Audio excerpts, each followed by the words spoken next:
The most important thing for me is the child and his family, and to get an answer for them. And I know to do that takes a lot of careful, understanding and review of whatever happened before, putting it all together to try and get them a diagnosis with applying the most complex and available genetic testing we have. I was always intrigued and attracted to the complex things, not to the simple ones. The things that you have to take a lot of information and put together. This is how I came to medicine.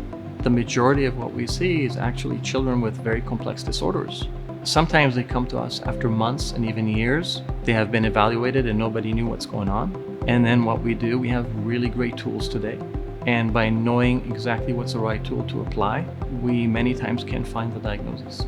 There's no pediatrics without genetics, and there's no genetics without pediatrics. This is really, strongly connected. And the more time passes, we understand more about how diseases start and how they develop, and we understand that genes and genetics is the heart of everything. We're all born different. Everybody is a little different than the other person.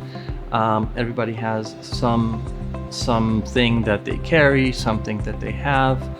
And I actually tell that to the parents. Your kid has this disorder. He's doing relatively well with it. And he will continue to make progress. And we will keep an eye on everything that we know that we need to keep an eye on based on his disorder, making sure he gets all the medical follow-up that he needs to get. And we are there with you. This is, the connection we try to establish with the parents and with the child as well. Being a parent, when you see a child and you know that they need that diagnosis and they need that help, you will do everything for them.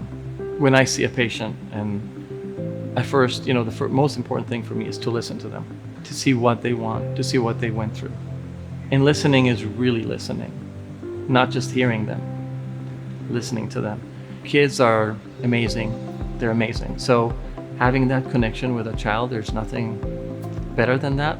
So talking with a child, just connecting with him, that's very, enjoyable part of my job.